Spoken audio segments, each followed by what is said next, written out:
কে ধার্মিক জানেন? যে 6টা জিনিস জীবনে চরিত্রগত করে, আচরণ করে, তিনি ধার্মিক। কি কি বেদে বলে দিয়েছেন? বেদ ভগবান বলেছেন মাতৃ দেবো ভব। মাকে যিনি দেবী জ্ঞানে সেবা করেন, মাকে যিনি অন্ন, জল, আশ্রয় এবং মাকে যিনি কটু কথা, কালো মুখ এগুলি না করে দেবী জ্ঞানে সারা জীবন মাতৃ দেব ভব, অর্থাৎ দেবী জ্ঞানে মায়ের সেবা করেন, ধার্মিকের প্রথম লক্ষণ এই একটি, মাতৃ দেব ভব, অর্থাৎ মাকে দেবী জ্ঞানে। এইটা আজ দুর্গা পূজা হচ্ছে, কালী পূজা হচ্ছে, বাসন্তী পূজা হচ্ছে, আজকে শীতলা পূজা হচ্ছে, আজকে কত পূজা, সব সরস্বতী পূজা, লক্ষ্মী পূজা সব হচ্ছে, কিন্তু বৃদ্ধ মায়ের পূজা ঘরে আজ হয় না।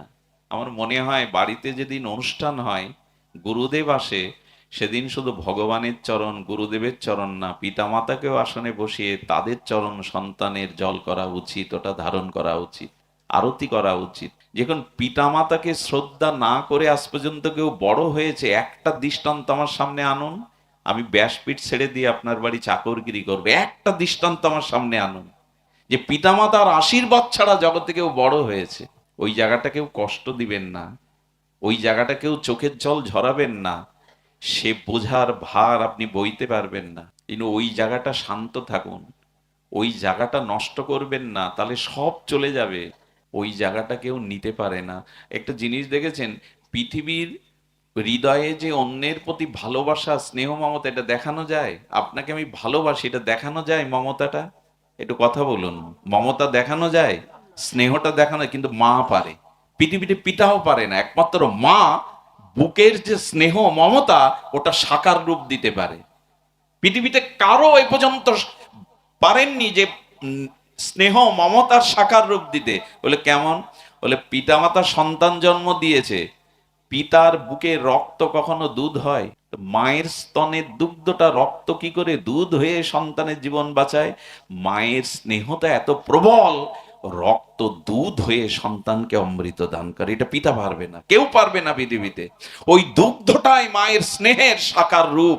পৃথিবীতে কারো সাধ্য নাই রক্তের মধ্যে দিয়ে ওই দুধ তৈরি করা, এটা মা পারে। এই জন্য ওই জায়গাটা কেউ কষ্ট দিয়েন না, অনুরোধ করি। ও যারা হারিয়েছেন তারাই কেবল সারা দিন কষ্ট করে, সারা দিন পরিশ্রম করে এসে ওই মুখটা দেখে একবার মা বলে ডাকলে সারাদিনের ক্লান্তি দূর হয়ে যায়। দুর্ভাগ্য এই সনাতনী হিন্দু জাতির, এখন মাকেও ভাগ করা হয়।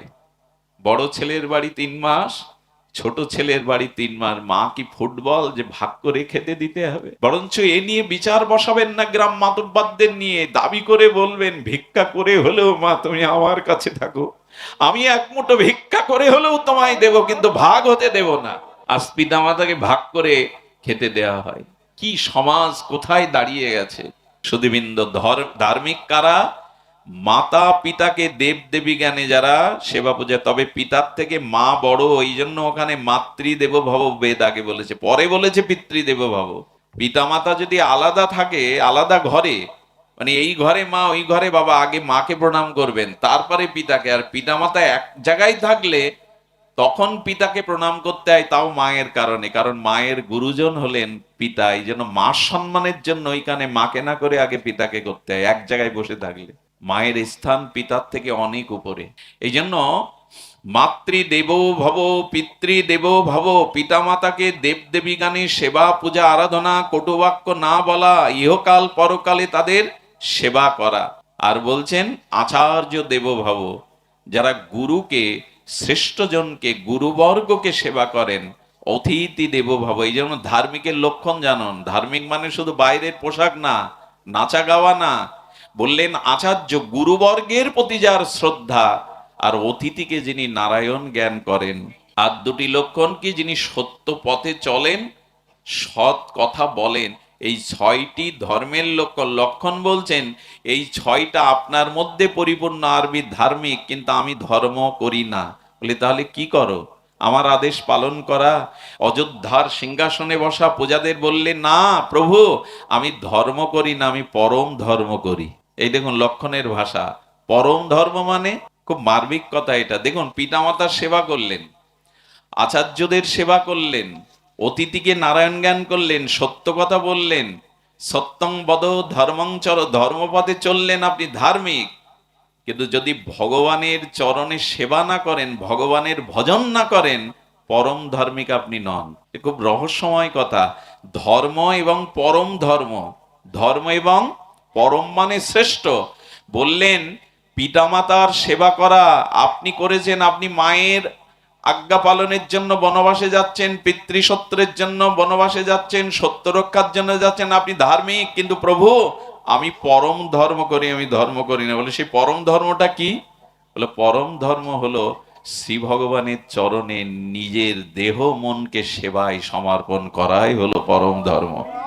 প্রভুর চরণ সেবার জন্য সর্বস্ব সমর্পণ করাই পরম ধর্ম। এই জন্য গোপীরা পরম ধর্ম করেছিল। তারা গৃহ, তাদের বেদ ধর্ম, কুল ধর্ম, সব ধর্মই প্রভুর চরণে গোবিন্দ সুখের জন্য সর্বোত্তম ত্যাগ করেছিল। এই জন্য গোপীরা পরম ধর্ম করেছিল। ভাগবত হলো পরম ধর্মের বিষয়। খুব ধ্যান দিয়ে শুনুন। লক্ষণ বলছেন, বললেন তোমার পিতামাতার সেবা করো, আমার চরণ সেবা করলে পরম ধর্ম হবে।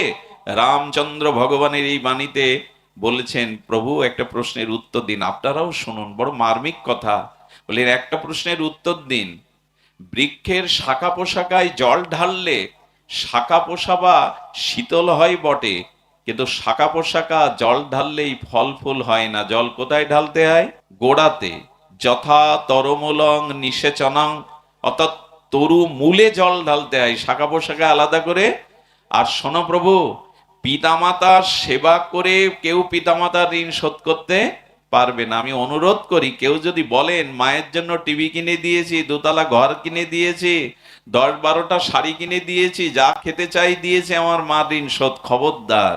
মা ঋণ শোধ করা যায় এই কথা উচ্চারণ করলেই আবার একটা নতুন অপরাধে জড়িয়ে যাবেন। পিতামাতার ঋণ আপনি কোনো কালে শোধ করতে পারবেন না। লক্ষণ বলছেন পিতামাতার সেবা করতে বলছেন, ধর্ম করতে বলছেন, ওতে পিতামাতার ঋণ শোধ হয় না। অনন্ত জন্মে পিতামাতার সেবা করলেও শোধ হয় না, এক জায়গায় সেবা করলে শোধ হয়। বললেন ভগবানের চরণে যদি সমর্পণ করে কেউ সেবা করে, ওই চরণ সেবার কারণে পিতামাতা উদ্ধার হয়ে ভগবত ধামে চলে যায়, তখনই পিতামাতার ঋণ শোধ হয়। অর্থাৎ লক্ষণ বলতে চাইছে, প্রভু আপনি ভগবান, আপনার চরণ সেবা করলে আমার পিতামাতাও সেই সেবার ঋণ আমি মুক্ত হব। আলাদা করে ভগবান ব্যতীত একদল আবার আছে, খবরদার এই দলে আবার যাবেন না। একদল বলে ঈশ্বর ফিশ্বর কিছু নেই, ভজন সাধন কিছু নেই, পিতামাতা ঈশ্বর, এরা আর এক দলের লোক। এই দল প্রেম পায় না। কথা বোঝা যায়? একদল লোক এরম বলতে থাকে, আমি ভগবান টগবান মানি না, পিতামাতাই আমার কাছে না, পিতামাতা ঈশ্বর না। শুধু পিতামাতার সেবা করলে ধর্ম হবে, পরম ধর্ম হবে না, মুক্তি পাবে না। মুক্তি একমাত্র দিতে পারে ভগবান। এই জন্য পিতামাতার আশীর্বাদ নিয়ে ভগবানের চরণ সেবা করতে হবে, না হলে কল্যাণ মুক্তি এগুলি কোনোদিন আসবে না। এই জন্য আমরা যাকে পিতা বলি আর ভগবানকে কি বলি? পরম পিতা। ভগবান হলেন পিতারও পিতা। আমার পিতা কোথা থেকে এলো? আকাশ থেকে পড়েছে আমার পিতা? আমার পিতা তার পিতা থেকে, তার পিতা তার পিতা থেকে, এই থেকে পরম পিতার থেকেই আমাদের সৃষ্টি। লক্ষণের এই কথা শুনে রাম কোনো কিছু আর বলতেই পারছে না। বললেন তবে মার অনুমতি নিয়ে এসো। এই দেখুন কি লীলা রহস্য লক্ষণের। এই নামগুলোই এক একদিন যদি পাঠ করা যায় না, আমাদের চিত্তে বিবেক ফিরে আসবে, চেতনা ফিরে আসবে। লক্ষণ মার অনুমতি নিতে গেছে। লক্ষণের মায়ের নাম কি মায়েরা? অনেকেই জানে না। রামায়ণ আমরা শিখেই তুলে দিয়েছি। রিমোট টিপব সন্ধ্যার পরে, তার রামায়ণ কি জানবো? এর মধ্যে 100 মধ্যে 2-5 জন বলতে পারে। এর কারণ কি জানেন? আগেকার ঠাকুমা দিদিমারা ওই রামায়ণ মহাভারত একটু একটু দেখতো। এখন যে দুর্দশা, এখন তো ওইগুলো কেউ দেখে না, আর বাচ্চাদেরও কোলে করে শোনায় না। কে রাম, কে সীতা, কে ভরত, এগুলো এখন বাদ পড়ে গেছে। সুধীজন অনুরোধ করবে, এগুলো ফিরিয়ে আনুন ঘরে। এই চরিত্রগুলোই আমাদের পথ দেখাবে, আলো দেখাবে, বেঁচে থাকার প্রেরণা, চেতনা, বিবেক জাগিয়ে দেবে, অন্য কিছু না। যখন সুমিত্রা মার কাছে আর লক্ষণ ছুটে চলে যে, তখন সুমিত্রা মা বরণ ডালা নিয়ে এগিয়ে এসে বলে, ও লক্ষণ, প্রভুর সাথে বনে যেতে যাই, দেরি না হয়, এই জন্য ঘর থেকে সাজিয়ে আমি আগে এসে প্রস্তুত আছি, তুই কবে প্রভুর সাথে যাবি? এই না হলে মা। বলে তোর একটা ভুল হলো লক্ষণ, যখন প্রভু বলেছে মায়ের অনুমতি নিতে, তোর আমার কাছে আসতে হতো না, সীতামাকেই প্রণাম করেই অনুমতি নিতে হতো, কারণ আজ থেকে তোর পিতা প্রভু রাম আর তোর মা জগৎ জননী সীতা।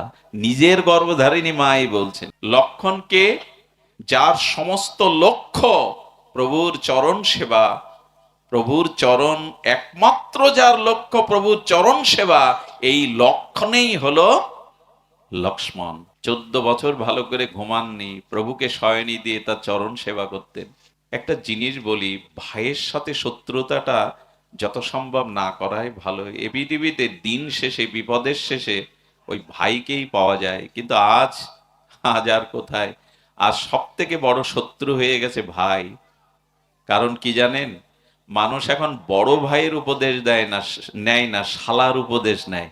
কলিযুগের ধর্ম কখন আসবে, মানুষ বড় ভাইয়ের উপদেশ না নিয়ে যখন শালার উপদেশ নেবে। এটা ভাগবতে আছে, আমি বলছি না, নারদ বলছেন যে পৃথিবীতে দেখে আসলাম, এখন ছোট ভাই বড় ভাইয়ের নির্দেশ আদেশ না নিয়ে শালার আদেশ নেয়। এগুলো কলির লক্ষণ। শালাকে খারাপ বলছি না আমি সম্বন্ধীকে, কিন্তু বড় ভাইয়ের থেকে কল্যাণকারী আর কেউ হতে পারে না। বনবাসে চলে গেল। আচ্ছা, 3টে হলো, আর কে বাকি আছে নামকরণে? শত্রুঘ্ন। খুব ধ্যান দিয়ে শুনতে হবে। বশিষ্ঠদেব ওর দিকে তাকিয়ে, ও বসে আছে কার কোলে? ও বসে আছে সুমিত্রা মায়ের কোলে। ওর দিকে তাকিয়ে গুরু বশিষ্ঠ নাম করলেন, ওর নাম শত্রুঘ্ন। শত্রুঘ্ন মানে যে শত্রুকে জয় করতে পেরেছে। শত্রু আমাদের ভেতরে আর বাহিরে। বাইরের শত্রুকে বশ করা, পরাজিত করা সহজ, কিন্তু সব থেকে বড় শত্রু আমাদের ভেতরে। এটি হলো কাম, এটি হলো ক্রোধ, এটি হলো লোভ। এই শত্রু বধ না করতে পারলে বাইরে বধ করে খুব বেশি কাজে দেয় না। কামের কথা কি বলবো, অপরাধ নেবেন না। ব্যাসাসনে বসে এই কথা উচ্চারণ করা ঠিক না, কিন্তু মাঝে মাঝে ভাবি, পত্র পত্রিকায়, সংবাদে, নিউজে দেখি মদ খেয়ে নিজের পিতা পর্যন্ত তার কন্যাকে ক্ষমা করেনি। কাম এত বড় শত্রু, একে যে দমন করতে পারে তারই নাম শত্রুঘ্ন। ভেতরের শত্রুকে দমন করুন, বাইরে হাম্বিতাম্বি করে লাভ হবে না। আমাদের ভিতরে যে লোভ, আমাদের ভিতরে যে কাম, এই যে আজকাল কত জায়গায় পূজা হচ্ছে, পূজার যে গান বাজনা, লাইট, প্যান্ডেল, ভালো কথা করুন, কিন্তু ওই পরিবেশে পরস্ত্রী, পরের মেয়েদের দিকে দুর্গা দৃষ্টি যায়, আর আমরা সেই দৃষ্টি দিয়ে দেখি। এই শত্রুগুলো নিয়ন্ত্রণ না করলে এই অনুষ্ঠান 10 দিন দিয়ে লাভ কি? এত ভাগবত শুনে লাভ কি? দয়া করে, কৃপা করে ভেতরের শত্রুর লাগাম টেনে ধরুন, নাহলে জীবন ছিন্ন ভিন্ন করে দেবে। এই শত্রুঘ্ন, তিনি আমাদের যে বৃন্দাবন, আমাদের যে মথুরা, এই মথুরার আসনে বসেছিলেন প্রভুর আজ্ঞায়। এই শত্রুঘ্ন ওখানের যে রাক্ষস তাকে বধ করেছিলেন, আর বধ করে শত্রুঘ্ন জগতে প্রকাশ করেছিল, ভেতরের শত্রুকে যদি বধ করতে পারো তবেই তুমি শত্রুঘ্ন। সুধীবৃন্দ, এ তো গেল 4 ভাইয়ের পরিচয়। এই বাল্যলীলা রামচন্দ্রের দেখবার জন্য ভগবান শঙ্কর এসেছিলেন। রাম লীলা কথা শুনতে গেলে প্রথমে চাই, ভগবান শঙ্কর এটা প্রথমে বলতে চাননি এই রামলীলা, বলেছিলেন পার্বতীকে, গিরিজাকে, অর্থাৎ উপযুক্ত পাত্র আর সাধুসঙ্গ হলেই কেবল এই রাম গুণগত আস্বাদন। আমি আমাদের সময় নেব না, কারণ আমি বিন্দু ও নামকরণটা কেবল বললাম।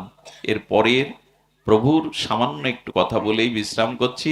প্রভুর এই আবির্ভাবে ভগবান শঙ্কর এসেছিলেন দেখতে। কোথায় এসেছিলেন? অযোধ্যাতে। এই অযোধ্যাতে এসছেন, আর কাক ভূষুণ্ডিকে শিষ্য করে নিয়ে এসছেন। একজন কাক, আর ভগবান শঙ্করের মূর্তি যা জানেন, বাকছাল পরিহিত, গলায় সর্প, আর ডমরু আছে।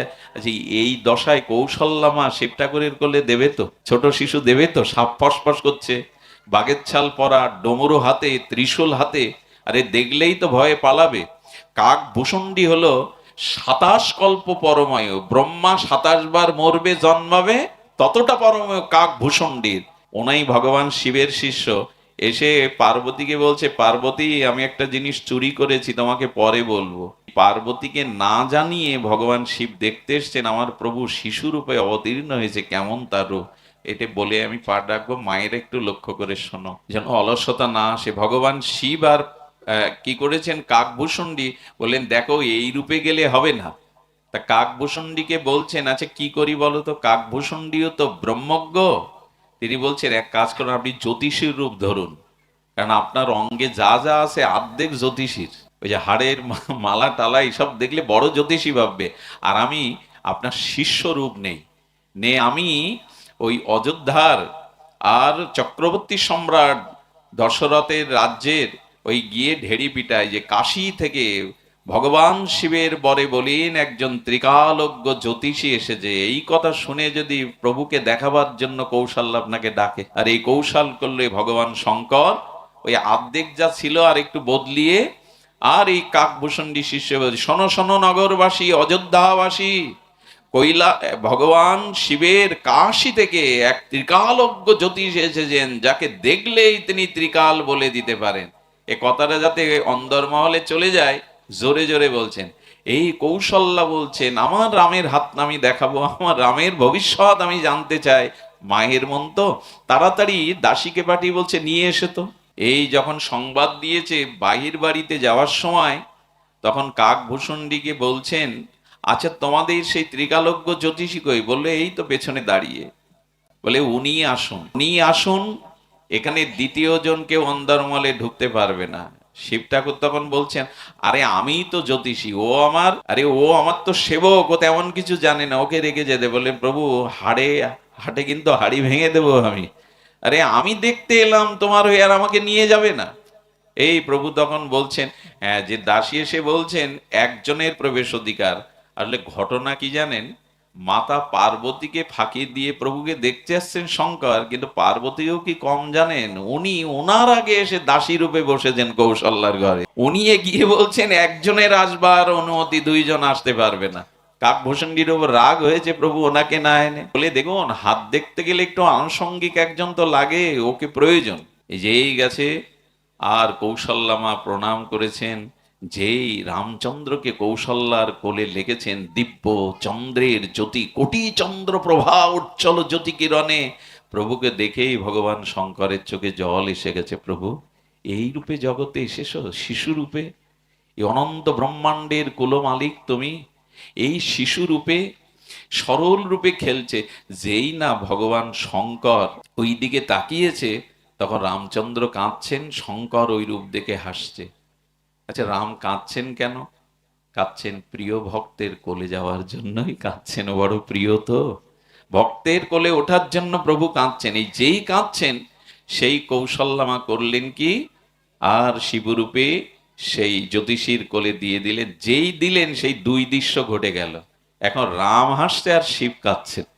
এত রূপ তোমার, এত শিশু মাধুর্য রূপ নিয়ে এসছো প্রভু, এ তো কোল থেকে নামাতে ইচ্ছা করছে না। এই মিলন। শেষে কৌশল্যা বলল, আচ্ছা ত্রিকালজ্ঞ জ্যোতিষী, আপনি দেখুন তো আমার রামের হাতটা দেখুন তো। হাত দেখেই বলছেন, ওমা এ তো জগতেই বিখ্যাত হয়ে যাবে, জগৎ জুড়ায় নাম হবে। বলুন তোমার আনন্দ হয় কিনা? তবে মায়েদের অনুরোধ করি, যাকে তাকে হাত, এই মায়েদের একটা সমস্যা আছে, সাধু বাড়ি এলেই বলে বাবা হাতটা দেখুন তো। হাত দেখানোর একটা কৌতূহল মায়েদের বেশি। আমাকে একজন বলেছিল বিল্লমঙ্গল, আমিও বলছি বাবা, যেখানে সেখানে গেলে হাত দেখার কথা বলে। বলে তুমিও জ্যোতিষী হয়ে যাও। লেখাপড়া না জেনে, জ্যোতিষ বিদ্যা না জেনে, বলে চারটে জিনিস বললেই তুমি জ্যোতিষী, হাত দেখেই চারটে জিনিস করবে, তুমি জ্যোতিষ হয়ে যাবে। আমার ইচ্ছা হলো একটু শোনার। বলে কি? বলে হাতটা নিয়ে খুব বড় বড় চোখ দিয়ে দেখবে, এটা প্রথম লক্ষণ, যেন সব দেখতে পাচ্ছ ভবিষ্যৎ। দ্বিতীয়ত বলবে আপনার ছেলেবেলায় অঙ্গে একটা ব্যথা পেয়েছিলেন। ছেলেবেলায় ছাড়া বড়বেলায় ব্যথা পায় কেউ? ব্যথা তো ওইরকম আছে কারো। তৃতীয় বলতে হবে আপনি সবার ভালো চান, কিন্তু আপনার ভালো সবাই চায় না, খেটে যাবে, একদম খেটে যাবে। তো এরকম কিছু, এই জন্য হাত তাত যাকে তাকে দেখাবেন না। আমাদের মুরারি মোহন দাস বাবাজি মহারাজ বলতেন, দেখো ওই পাথর টাথর নিয়ে কি হবে, হাতে তালি দিয়ে হরিনাম করো, গ্রহ দোষে রেখাও বদলে যাবে ভগবানের নামে। এমন ক্ষমতা আছে, রেখা বদলে যাবে। হাতে কিছু দিয়ে তালি দিন, ওটা বদলে যায়, বদলে যাবে। ভগবানের নামের এরকম মহিমা আছে, যাকে তাকে। এখন এসেছেন শঙ্কর, মা বলতে বলতে বসে, এত সুনাম, রাজা হবে ছেলে, বউ কেমন হবে? মায়েদের এই একটা ভাবনাতে, ছেলের বউ কেমন হবে। বলো মা, আরে জগৎ লক্ষ্মী, তার স্ত্রী জগৎ লক্ষ্মী। এই সব বলে কৌশল্যা মা সোনা দানা হীরা যা ছিল সব দিয়ে দিল, সব দিয়ে দিল, প্রভুকে ডেকে গেল। এমনি করে শশীকলার ন্যায় প্রভু লীলা বাড়তে লাগলো। আর কতটুকু বা বললাম, তার আবির্ভাবই তো বলা শেষ হলো না, তার নামকরণ তো প্রভু এইভাবে শশীকলার ন্যায় বাড়তে লাগলেন। কিন্তু চার ভাইয়ের মিল কোথায় জানেন? একই জায়গায় শয়ন করতেন। রামের পাশে লক্ষ্মণ, লক্ষ্মণের পাশে ভরত, ভরতের পাশে চারি ভাই, ভাই ভাই একসাথে একই জায়গায় শয়ন করতে। একদিন হয়েছে কি, লক্ষ্মণকে ঠেলে দিয়ে ভরত রামের পাশে শুয়েছে। এই আর যাবে কি, লক্ষ্মণ সারা রাত কেঁদেছে, ঘুমায়নি। আরে মা এসে, দশরথ এসে ওর কান্না থামাতে পারে না, শেষে গুরু বশিষ্ঠের ডাক পড়লো। সকালবেলা বলছে, লক্ষ্মণ কাঁদছো কেন? গুরুদেবকেই তখন বলল, আমার প্রভুর পাশে, দাদার পাশে আমাকে কাল রাত্রে শয়ন করতে দেয়নি, এই জন্য সারা রাত কেঁদেছে। কতটা অনুরাগ দাদার প্রতি, কতটা অনুরাগ, তার পাশে থাকতে পারেনি বলে সারা রাত কেঁদেছে। প্রভু রামচন্দ্রের চরিত্র বলতে গিয়ে আমরা অনেক কথাই বললাম। প্রভুর এই চরিত্র গাথা বড় বিস্ময়কর।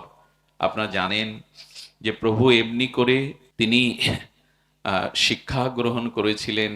এই চার ভ্রাতার যেদিন তাদের রাজ অভিষেক হবে, সেই দিনই প্রভুকে বনবাসে যেতে হলো। আর বনবাসের যে লীলা, আমাদের মা জানকীর বিবাহ, এগুলো এগুলো হয়তো জন্ম জন্মান্তরে বলেও শেষ করা যাবে না। শুধু এইটুকু বলি, প্রভুর একটা মরমের কথা না বলে এখানে, কারণ রাম কথা এলে যদি হনুমানের কথা না আসে, তবে রাম কথা অসম্পূর্ণ থেকে যায়।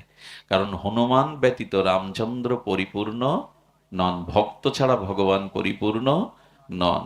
এই হনুমানজি দিকে একবার রামচন্দ্র রাজসভায় হনুমানের দিকে এভাবে তাকাতে গিয়ে বারবার সীতার দিকে তাকাচ্ছেন। একবারও সারাদিনের মধ্যে হনুমানের চোখে চোখ দিতে পারেনি রাম। সীতামা এটা দেখে ফেলেছে, বলে বারে, রাজ সবার মধ্যে ভক্ত হনুমানের দিকে তাকাতে গিয়ে প্রভু দৃষ্টি না দিয়ে আমার দিকে বারবার তাকাচ্ছেন কেন? প্রভু যখন রাত্রে কনক ভবনে শয়নে যান, প্রভুর শয়ন কুটিরে, তখন বলছে, প্রভু একটা প্রশ্নের উত্তর দিন তো। আপনি সারাদিন আজ হনুমানের দিকে একবারও দৃষ্টি না দিয়ে বারবার ওই দৃষ্টিটা আমার দিকে, আমি কেমন বিব্রত বোধ করছিলাম, আমার দিকেই বারবার তাকাচ্ছিলেন কেন? হনুমান আপনার কি হয়? খুব লক্ষ্য করে শুনুন। রঘুপতি রামচন্দ্র বলছেন, হনুমান আমার সর্বস্ব। লক্ষ্মণ ভরতের থেকে হনুমান আমার প্রিয়। আরো শুনবে সীতা, হনুমান আমার পুত্র। বললেন, প্রভু পুত্রের দিকে পিতা তাকায় না? আরো তো তাকানো প্রয়োজন বেশি। বলেন, হ্যাঁ, পুত্রের মুখপানে পিতা তো তাকায়, তবে আপনি কেন বারবার দৃষ্টি ফিরিয়ে আমার দিকে দিচ্ছিলেন? রাম কি বলেছিলেন জানেন? সীতা, আপনারাও শুনুন। এই হনুমানই সুগ্রীবের সাথে আমার বন্ধুত্ব করিয়ে দেয়। সেই সুগ্রীব আজ কিষ্কিন্ধার রাজা, রাজ সিংহাসনে বসেছে। বিভীষণকেও আমার চরণে এনে আমার সাথে সম্বন্ধ করে দেয় হনুমান। সেই বিভীষণ এখন লঙ্কার রাজা। আর আমি যে অযোধ্যার সিংহাসনে বসেছি, সীতা তোমায় উদ্ধার করেছি, এটাও হনুমানের জন্য। অথচ সেই হনুমান কোনো রাজ্য চায়নি, কোনো পথ চাইনি, আমার চরণ সেবা ছাড়া, আমার চরণ ছাড়া হনুমান অন্য কিছু চাইনি। বলি, সেজন্য তো আরো তাকাতে হবে তার দিকে। আপনি তাকাননি কেন? বলে, তাকাইনি কেন জানো? সারাটি জীবন হনুমানকে আমি কিছু দিতে চেয়েছি, আমার চরণ সেবা ছাড়া সে কিছুই নেয়নি। তুমি জানো, হনুমানকে আমি কোনো কিছুই দিতে পারিনি। 12 ঘন্টা হনুমান প্রভুর চরণ সেবা করেন, 12 ঘন্টা, 1 মিনিটও অন্যদিকে যান না, ওই চরণ সেবা করে। দেখেন, যেখানে রামের বিগ্রহ, সীতার বিগ্রহ, দেখবেন হনুমান চরণ ধরে বসে আছে। রাত্রে কি করতো জানো মা? রাম যখন অন্দরমহলে যেত সীতা মায়ের ঘরে, তখন হনুমানও প্রভুর চরণের পাশে পাশ দিয়ে ঘরে ঢুকতো। দাসীরা এসে বলছে, সীতার দাসীরা, হনুমান তুমি বোঝো না, আরে প্রভুর দাম্পত্য নিকেতন, এখানে এখানে অন্য পুরুষের প্রবেশের অধিকার নেই। বলে, প্রভুর চরণ সেবা ছাড়া যে আমি রাতে ঘুমাতে পারবো না। এই হলো হনুমান। বাইরে বের করে দরজা দিয়ে দিত সখীরা।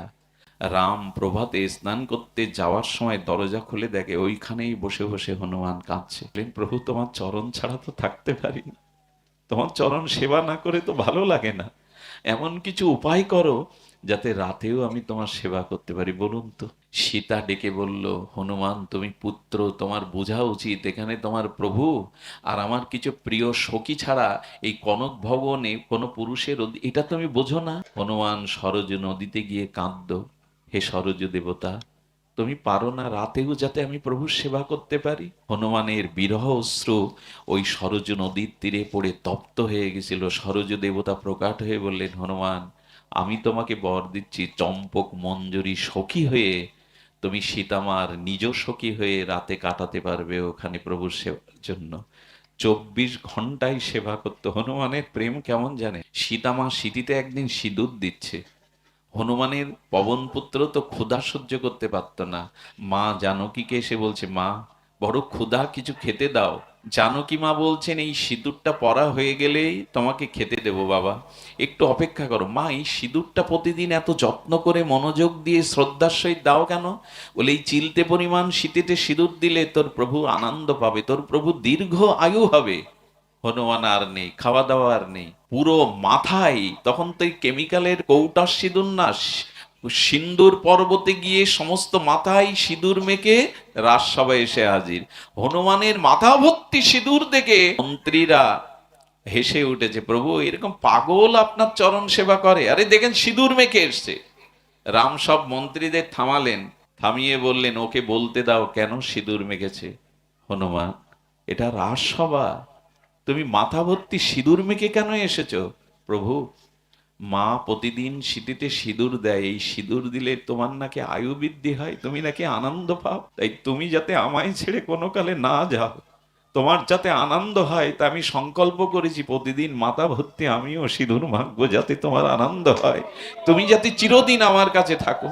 এই দিন সীতামায়ের চোখে জল এসে গিয়েছিল, বলেছিল, হনুমান 4 যুগে তুই অমর হয়ে যা, তোর প্রভুর মন্দির যারা দর্শন করতে আসবে আগে তোকে দর্শন করে তবে যেন প্রভুকে দর্শন করে। আমাদের মোদিজি ভারতের এই রামলালার মন্দির প্রতিষ্ঠাতে প্রথমে হনুমানের পূজা করে তবে রাম পূজা করেছিলেন, কারণ যেখানে প্রভুর মন্দির সেখানে হনুমানজির। কারণ এই জন্য হনুমান এমনি করে সেবা করেছেন, বলছেন আপনি তার দিকে কেন তাকাননি? বলে, সবাইকে সবকিছু দিয়েছি, হনুমানকে কিছু দিতে পারিনি, তাই যে ভক্ত শুধু আমাকে সেবা করে, বিনিময় কিছু চাই না, সেই ভক্তের কাছে আমি ভগবান ঋণগ্রস্ত হয়ে যায়।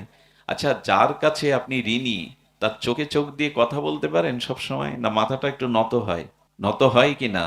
প্রভু বললেন, হনুমানের কাছে আমি ঋণী, এই জন্য তার চোখে চোখ দিয়ে কথা বলার মতো ধৃষ্টতা আমার নেই, তাই তো আমি ওর দিকে তাকাতে পারি।